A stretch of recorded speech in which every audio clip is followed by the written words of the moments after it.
Welcome to No More Secrets on Sunday, where silence ends and healing begins. I am your co-host, Chariece Cylar, and I'm here with my beautiful host, Nacrissa. Hello. We're so happy to be with you today. Yes, welcome back. Welcome back. We've had a little break, a little pause in our podcast. Shout out to Chariece for being here today. She recently lost her father. So condolences to you. Thank you. And you continuously have my support. Thank you for being here. Seriously, thank you for being here.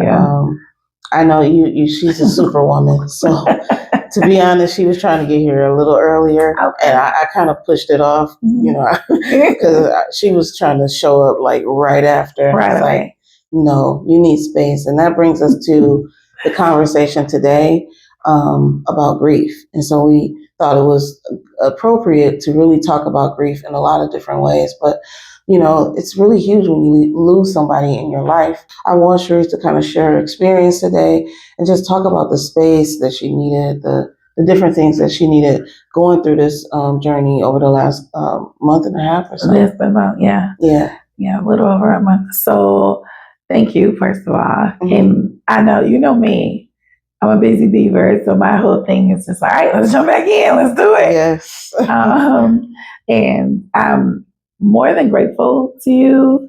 You have no idea, because I know I've completely shut down. So a lot of people are just like, I haven't heard from you, where are you? And it's not that I don't want to be with them or hang out with them or see them. That's not it. I do. Like, my heart is like, yes, let's go hang out. I do need a minute. But it's like this weird, it's hard to describe. It's like this weird anchor that just sits on you. And you're just like, I want to, but I don't see that being a thing today or tomorrow, or I don't know when it's a thing. Yeah. Right. So I try to preserve the little bit of energy I have for the things I have to do. I have to parent. I have to take care of the kids. I have to work. Yeah. I have to do what I have to do for work. Things like that. I'm trying to hone my energy with. So until the time comes, I'm hoping that those who truly love you and understand don't take it personal, and they kind of just like let you have the moment. Shout out to my girl Tiffany. I have to, because I was with her when she lost her mother, but we grew up together. But the reason why I say shout out to her as well is because she knew I wasn't answering my phone or nothing like that, but I was answering her phone call, and she's just like, sis, I'm just checking. And she didn't want nothing from me. She wasn't calling because she wanted to drain me with stuff. There's a difference between when people need to vent to you. She knows she can vent to me at any moment, any time of day. She can do that. Yeah. She can do that. Okay. Yeah. However, when she was calling me during the time of my father passing, it was just, she's the rock that I needed. And she knew what do you need? She knew how to do it. Even if she just came and just chilled, and if she needed to vent, I want to hear your stuff, so be there for you. I wasn't not like, oh, focus on me. Like, I'm not even that type of person. Yeah. But you can just feel when it's different, if that makes any sense. Yeah. Yeah. Okay. Yeah. And you just feel when it's different. But the crazy thing is, losing a parent, I lost siblings. Right. I've dealt with sibling death. I've dealt with losing aunts and just back-to-back experiences. Yeah. But when you lose a parent, it's like someone took literally a piece of DNA, did die. Yeah. Yeah. And you actually feel that piece die right with them. Yeah. It's the weirdest thing to describe, but it's true.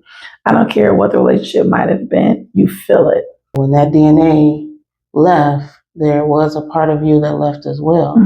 And that's the gap that you have to fill, and the space that you need to feel it. I appreciate you for being, you're my sister, yes, but for being the friend and the sister, that's just like, I appreciate your eagerness to get back to this.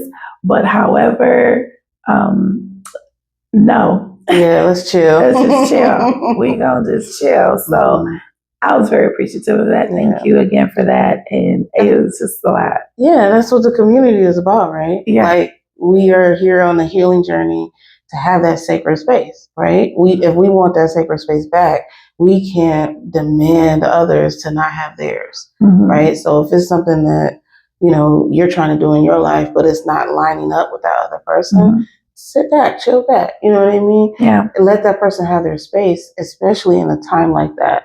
You need them to just say, hey, just checking on you. Talk to you later.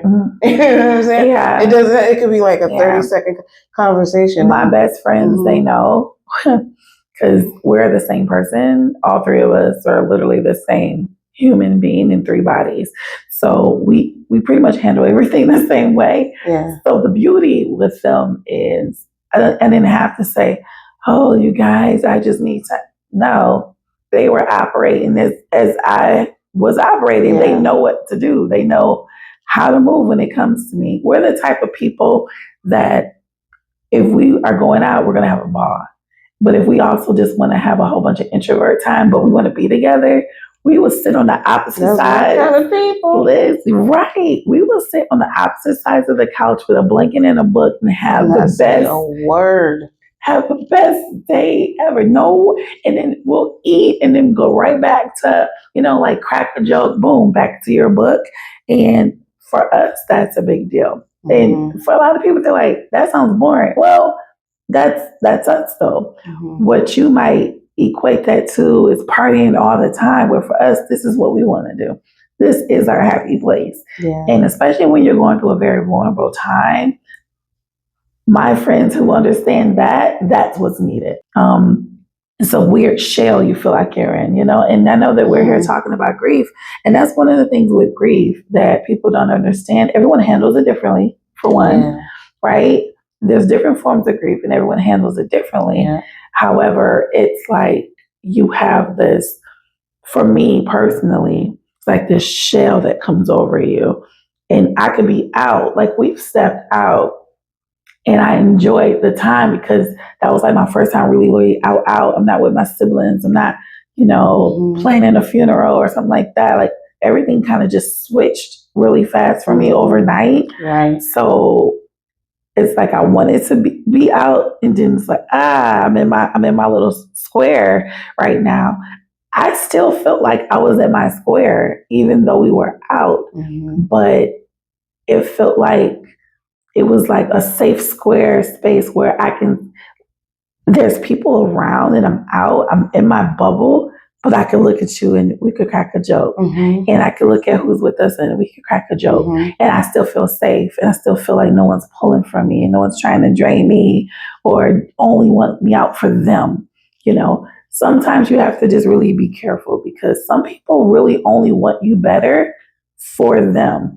So I need a minute, and here's the thing, you say a minute, but I don't mean literally a minute. I mean, my minute could be 2 years. My minute could be 5. A minute can be a week. I don't know.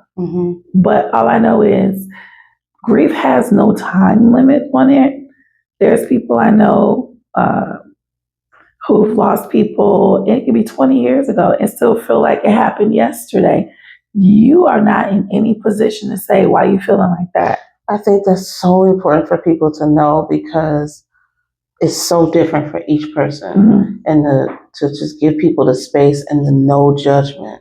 Because there are some people that could be better in 30 days, and then there's others, it's 30 years and they're still, and there should be no judgment for that. It should just be support and love in order for that person to live their life and to know that people are there to help them and support them and not cripple them. If it's taking 30 years and it's crippling them, then yes, you want to help people get support. Oh, absolutely. But if it's just a space where they're going to always be in remembrance, let them be. I lost way more than people would ever know prior to that. And I didn't always really deal with each thing. I really didn't have a chance. I'm raising kids by myself. I have a special needs child. I'm handling everything by myself. Paperwork, this, that, the third. I don't get to be an Instagram parent where I act like I got them for an hour and take 30 pictures like, it's me and my Like, this is me, sun up, sundown, sun up, sundown. I barely sleeping. However, in between all this, I lost a god sister, I lost my godfather, I lost my favorite, my aunt whose name I carry. It was a lot, and it was all back to back to back to back to back. I lost my brother. I was just everything was back to back to back, and then I'm just like, but I rarely had time to even breathe from this. Mm-hmm. No matter how many years in between, I still haven't had that moment, which brings me to this. A lot of times, the extra shutdown I think I've been feeling is a combination of things, which brings me to compound grief. Are you familiar with compound grief at all? No. Okay. Not the term. I can maybe kind of imply what that means. It's like a layers of grief. Yeah. But tell me more. It's more like when you are experiencing grief in like a series of events. So it is like a pile up, basically. Mm-hmm. In layman's terms, you're experiencing multiple forms of grief at the exact same. They're all like overlapping. So, if your cat died Monday and then 2 weeks later, your other cat, then okay, 3 now weeks. I feel it. Like when you start saying it, I felt it because like when I lost my job, then I was losing my husband at the same time. But at all of that, I was losing my income, and I lost my home. Yep. So it was just like back after back after back. And that's the thing. You didn't mention so and so passed away just now. That's not what you did. Right. You hear what you just said. And that's where people have to understand. It's not just death. It's not just death. It's not just death.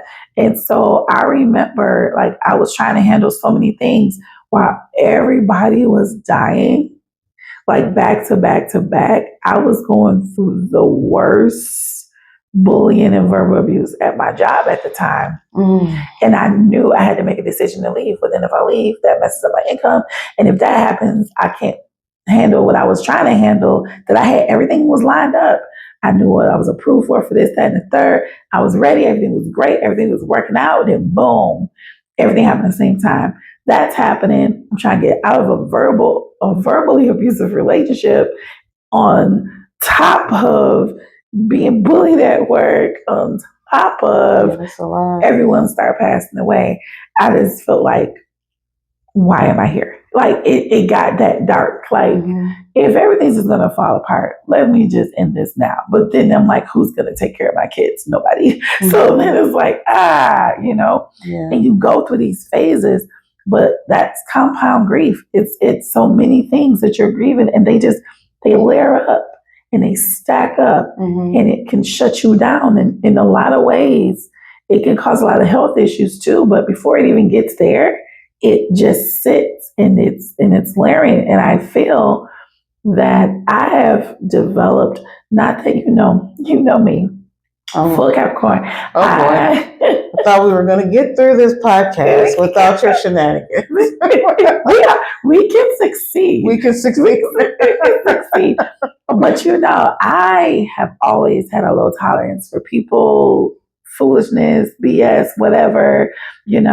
I wear my feelings on my face, all of these things, right?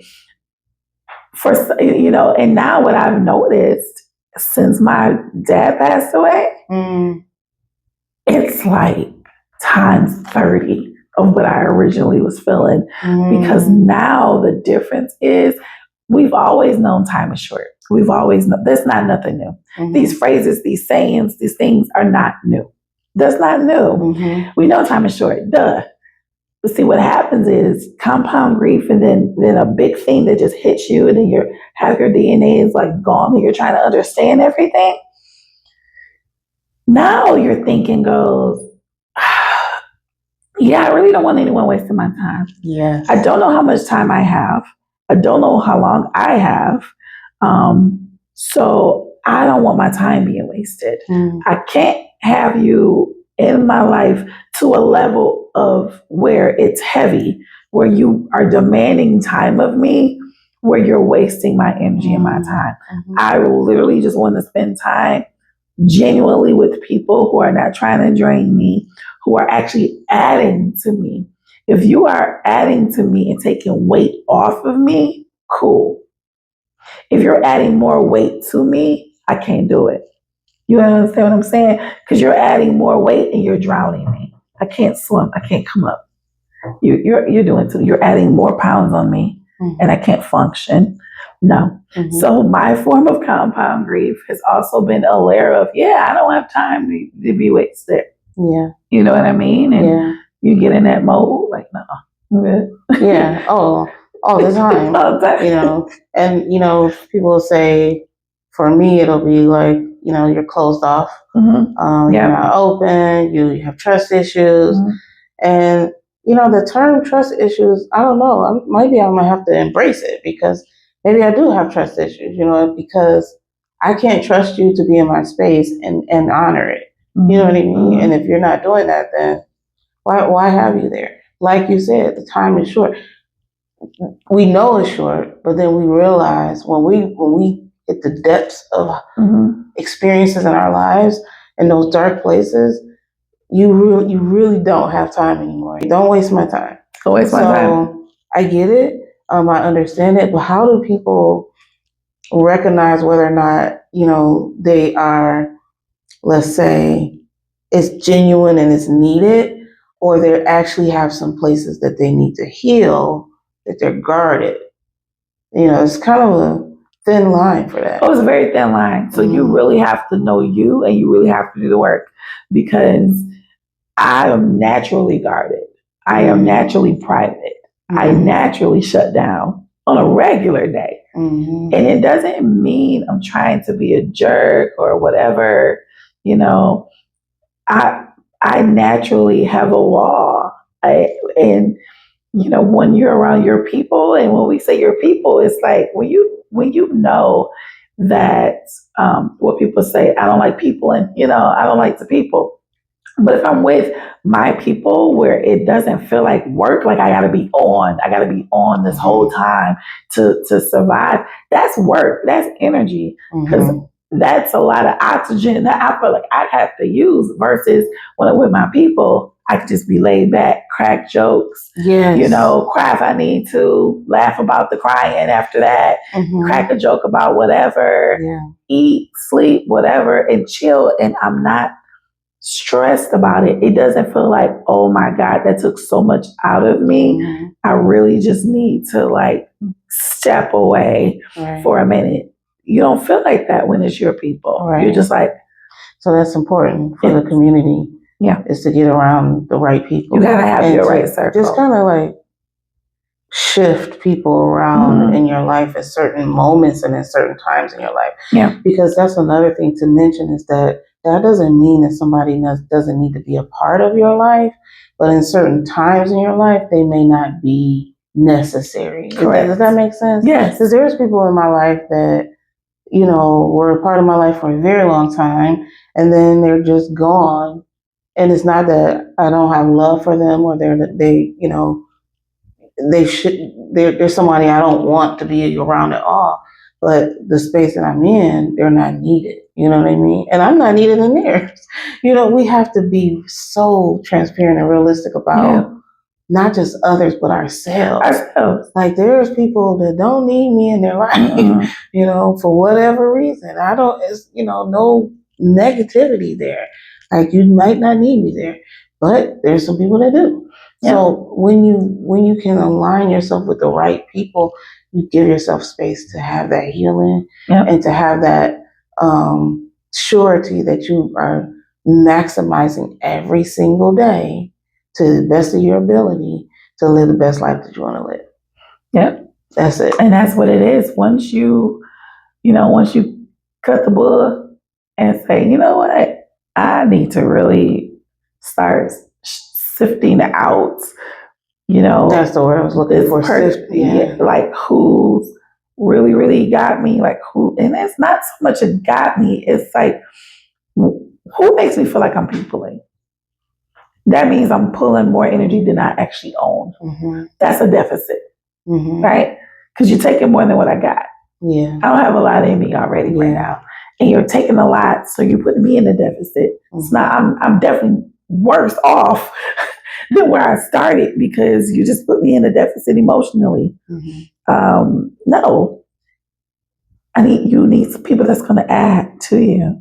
And adding doesn't just mean financial. Your energy, you are giving me life when you were helping me through, and you still are. And no matter what I go through mentally, my mind has been so scrambled and busy trying to parent. It's been the craziest things happening these last few days. I'm like, what in the world is going on? I'm like, I called you, like, I think I'm losing it a little bit. And, and I really need a break. And then I had to go out of town for work. And people were like, all right, at least you're getting a break a little bit, try to rest up. That was 10 times more stressful and draining. And I was like, oh, this is not happening the way I need this to happen. But then when you come back home, it's like, yeah, I just really cannot. I need it to be where it's positive, it's good. Not saying you can't call me crying about something or venting. You can. But see, one thing people have to learn too, learn the difference. Can you learn? Do you see me? She's going to start. Learn the difference, okay? Learn the difference, because you have people who can vent to you without draining you. Oh, yeah. Every person that vents is not a drainer. There's nobody in my life that's not doing that. Like, if you're a drainer, we're probably not talking. Okay. And if we're not, then we're not. Everybody that's venting. And there's some people that I really want to spend more time with, and I'm purposing myself to do that and reach out to people. That's been my journey over the last few years. I've talked about in my book. You've done much better. I have. You have. I have actually sent messages and talked to people. I'm so proud of you. You on the list. If don't worry, I'm coming for you. She gonna reach you. I'm coming for you. Because there's just people I really deeply, deeply care about. Yeah. That I know they are like, what the hell? Like, yeah, I do. And I just gotta get there. I was talking to a friend of mine, known her since 5th grade. And she has this running joke. Every time I talk to her, I'll call her, she'll be like, oh yeah, you be MIA. I'm like, no, I don't. Like, I genuinely love you, want to talk to you. She's like, yeah, whatever. You be acting funny. But it's a joke for her because she knows that I care. She knows that. So I'm getting there. But again, it's all about organizing your own space. Then I just choose the people that I want. Day after day, who can I have in my space? You know what I mean? And that's where you have to be. Because, when you deal with grief in different ways, you learn that you don't want to go through it again. No. Especially if it's not somebody, losing a loved one or a pet or something like that. But what about the loss of, people that was in your community? Just as we're talking about No More Secrets on Sunday, I think about the huge loss I had in, my relationships with people in the church. That was major. That was huge. That was major. Because these people were basically my son up and my son down. I was going to say, that was the day-to-day. That was literally what people don't understand with these organizations. That was Sunday to Sunday. That's how bad it was. You don't get to be outside. And you know how much I love Lauryn Hill, right? Yeah. This is how bad it was. I ain't gonna say bad, but this is how intense it was, right? So I love Lauryn Hill, but that was the era that I was in, as a minister in a church. And so the only song I would listen to on her album was Zion. Not knowing that it's just about her son, right? I'm like, oh, it's got to be gospel. You're so churchy. I can listen to this. It says Zion. Oh my God. Now I listen to just everything right now. But it's like, back then it was like, oh, I can't listen to anything else. But I heard Zion, and I love this woman. I said, she made a song just for me, just so I can have it. So that's the intensity that I had with the people in the church, you know, from leadership all the way down to just the babies, the kids, you know what I mean? And then you come to an awakening, you come to an evolution of your faith. And people don't recognize that is another form of grief. That's grief. The nights that I've cried, the people that I've lost is ridiculous. Yeah. Okay, because these are people outside of their religious takes or their religious beliefs. They were my friends. They were people that I felt like family. And so now you take that out of the picture. You just snatch them out. Well, I had to snatch them out because of the evolution of what I was believing and feeling and realizing. It's like, now I can't pick up the phone and I can't kick it with you. I can't talk with you. You know what I'm saying? It's like a death. It's like losing somebody in your life. People don't talk about that and how to deal with that, how to move on from that, and how to create new spaces. That's kind of been the challenge for me, is creating new spaces of people with new understandings and new belief systems that support us and not break us down. When you're losing people who are still in those systems, it's another form of grief. You have to go through the stages of grief. You have to go just like you will go through it if you lost someone. Because it's a death in friendship. It's perfect term. It's a death in friendship. Perfect term. And it may not be what people consider physical deaths. Deaths come in many forms, right? People look at divorce as a death. When you get a divorce, you feel that as if it's a death. Whether it is the marriage died, and for whatever reasons it died nonetheless, right? Nonetheless, it did die. And so then you have that. Then you also have death of friendships, where it came to a halt and an end because of whatever reason. You found out they weren't really your friend, or you found out they did some stuff behind your back, or it's a lot of reasons that can occur. But regardless of the reasoning, there's still a death in a friendship, because being around that person at some point in time brought you life. Oh, now why you do that to me?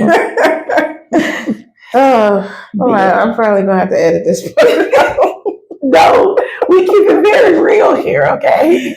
There were moments when we had people. There are some folks that brought me so much life.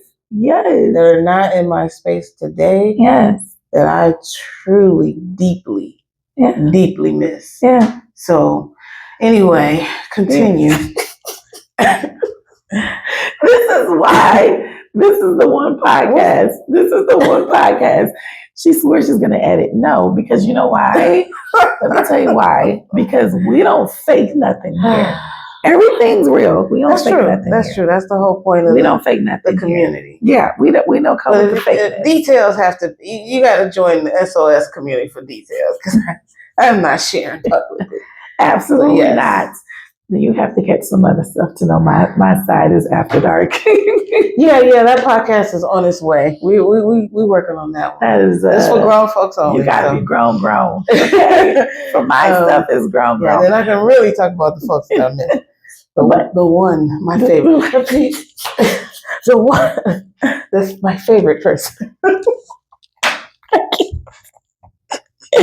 I can't with her. So what you have to understand is, what do we have to understand, Chariece? This, even in the favorite person, what people don't understand is like the one moments where they were literally like oxygen to us. I can't.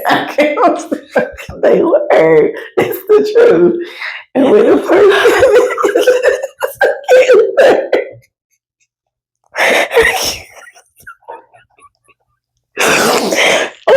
I know you messing with me. I know you.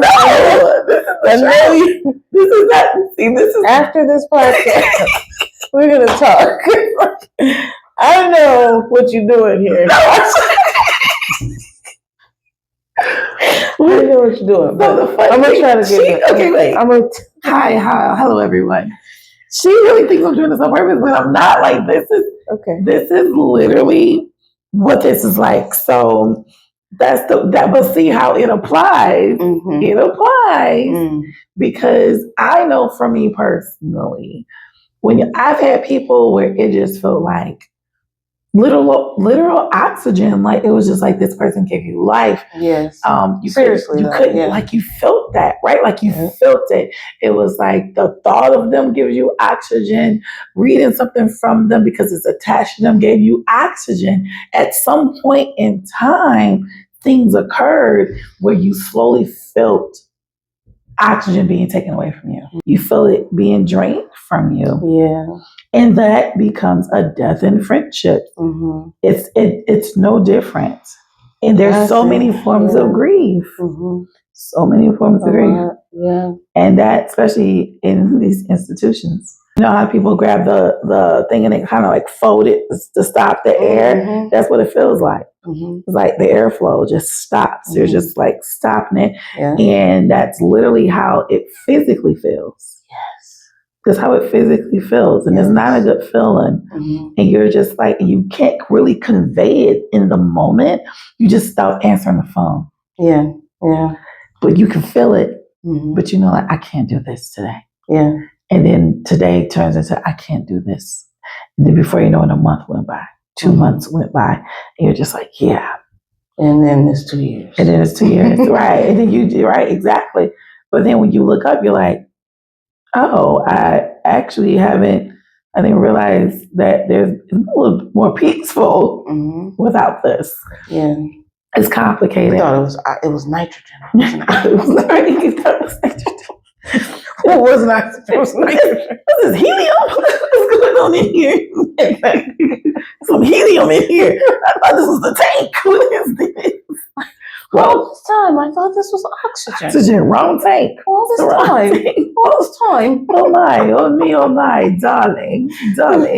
But it's a mess. But how do people, speaking of the community, how do people recognize that that's what they're dealing with and like the different steps that they can take? I feel like just the first thing of being self-aware that you either are the person that's pulling or you're the person that needs that person to kind of move on and go through those stages of grief and go through it just like any other. I think that's what happens is people don't go through it just like any other grief. Like if you lose a pet, everybody knows, oh, it's going to be she's going to need this time and X, Y, and Z. Or if you lose a loved one, same thing. But if you lose a friend, they want to take you out. They want to, let's go get shots. Or they don't realize you still need space for that. Right? Yeah. If you lose your man or your woman or your partner, same thing. Sometimes people don't realize you still need space for that. The community, you need space for that. It's just, you don't just pick up and go. And that's why people are living broken. They're still broken because they never really dealt with the death of the situation. I do a self-check all the time. Did I check in with this particular person? Did I not do enough? Did I do too much? Like, where am I at with this? And then if I feel like there is a too much moment, why was I like that in this moment? Yeah. Oh, because I was feeling really needy in this moment because I felt alone. And I probably took my aloneness in desperation mentally as a cry out for help. Yeah. Sometimes that cry out for help can look a little needy to somebody else, but all it really is you need a hug or just to get some stuff out. Yeah. So you kind of have to do a lot when you try to figure out where you are, but you really got to reevaluate that circle because everybody is just not on your team. People in your circle has to be emotionally mature. Yes. What that looks like is being able to be, again, self-aware, checking in with yourself, empathetic to others. Yep. Having some type of emotional intelligence about the dynamics of interpersonal relationships. If you don't have any of those things and you can't be a person of integrity and honesty and commitment to any other relationship. It doesn't matter what type of relationship that is. It could be a business relationship. It could be a religious relationship. It could be a romantic relationship. If you are not emotionally mature, you will struggle. We have emotionally immature people leading our country, right? Mm-hmm. So you got people that are going on tangents like they're 7. Yes. That leads our country, leads our judicial system, all the way down to our local systems. That's what's happening. So, this community is not just about a church. It's about the whole 9 yards, church and state. Who are you connected to emotionally? How are you putting yourself out there to deal with the grief, to deal with the pain, to deal with the different circumstances in the interpersonal relationships? Because if you're not figuring out how to do that on an emotionally mature level, you're going to struggle. That's why we have a community for people to understand what that looks like and how to grow and how to do better for yourself so that you recognize it when other people don't have it. Yeah. Because now I can recognize it, even though I didn't have it as I've grown over the last 10, 15 years. Now I see, that's what that was about. Now you know. Oh, okay. Now I can deal with certain things and certain people and be like, oh, okay. Well, I can handle this a lot better. You have to care enough to get there. Mm-hmm. You also have to care enough to get there because there's people who really just don't care and they just want to be who they are and how they are and how it affects you. They don't care. They still just want what they want, no matter how much it drains you. Guess what? Because you got people out here that will see that you're grieving, drain you, where now you're not better enough for me. None to the next person.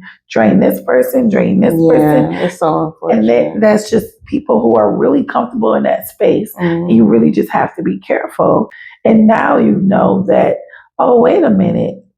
The grieving I've been dealing with wasn't a physical death, but it's been death in situations and death, emotional breakups and deaths, in relationships and friendships.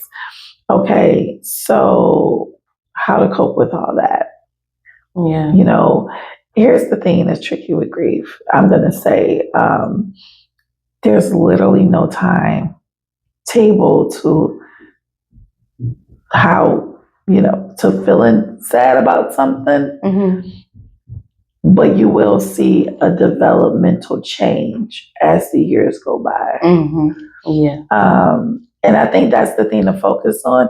You're going to grieve your loved one no matter what. Like you said, no matter how long ago something was, you're going to feel it. Mm-hmm. As if it was a fresh wound, you might feel it. There's some things that might hit you that never bothered you before or hit you before.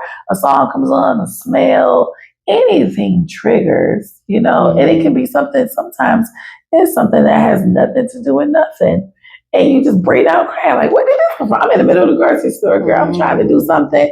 And it's the most simplest thing occurs. And next thing I know, I'm like, psh. I'm like, what in the world is going on? Because it's that stored emotion. It's okay.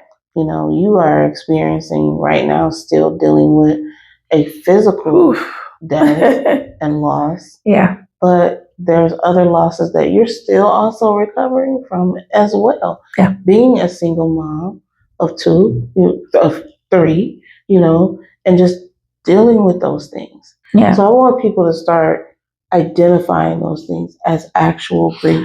And it's okay to say that it's grief. The thing we just want you to know today is that all of that is okay. Yeah. Exactly what you said. Kind of just have some things and put it out there. Recognize what it is. I didn't think about that.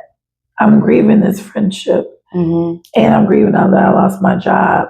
Everything kind of happened the same week. And so you didn't have any support. Compound grief. All those layers. Yeah.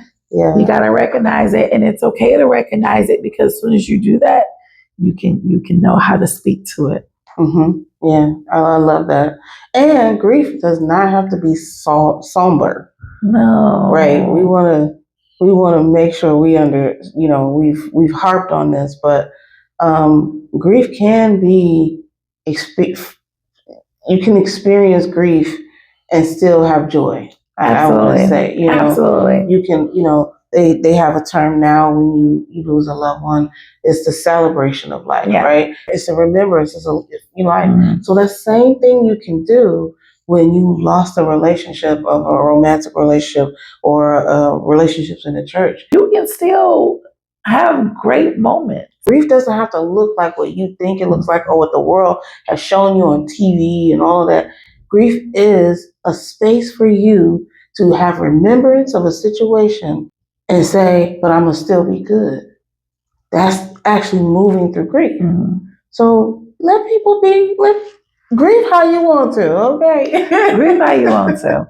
As long as you're not harming anybody or causing any crazy chaos. It's okay to grieve. It's okay. And don't let anyone get in your ear about how you crying over this. It's your situation. That's right. It's not theirs. And if they're really there for you, like this one has been there for me, and on so many levels of being there for me, and my besties and Tiffany, shout out to Tiffany. That's the happy place. That's the happy place. And no one's forcing you to do anything and forcing you to go out or forcing it just for their benefit. Find your people. Get with your people. Yeah, and if you don't have your people, right here. Okay, look at the SOS community. I'm going to shout the SOS shout community it out. Come on. We are growing, and we want you to be a part of this community. I'm going to be, this coming year, I'm going to be sharing a lot more in there. I'm going to drag my co-host into the community and have her share a little bit more. She's already in there, but I'm going to have her be a little bit more vocal because you're going to love this. She got a lot of shenanigans. She's going to keep you laughing. And laughter heals the heart, okay? It really do. And this one right here. Because I'm the calm one. I'm the peaceful one. This shit is her. It's her. But please come join our community. There's so much love in our community, so much privacy in our community. You can share anonymously, and it's so important to get things out, off your chest, out of your heart, out of your mind, out of your body, and release that stuff so that you can heal physically and emotionally and mentally. So I just want to shout out the SOS community. It is on Facebook. Yes, it is. I'll have a link in whatever platform you're watching this on, so you can just click the link and join us because we got some great things coming up for the new year. We're excited about it. We have some panels that we've been talking about and inviting some people and different things. So if you want that support, please join this community. Promise you, we will not disappoint. Oh no, we will help you go on that healing journey to get to returning to your sacred space. Oh my goodness. Yes. And we are so happy for you and for your healing as always. Thank you for joining No More Secrets on Sunday. Until next time. See you later. Bye-bye.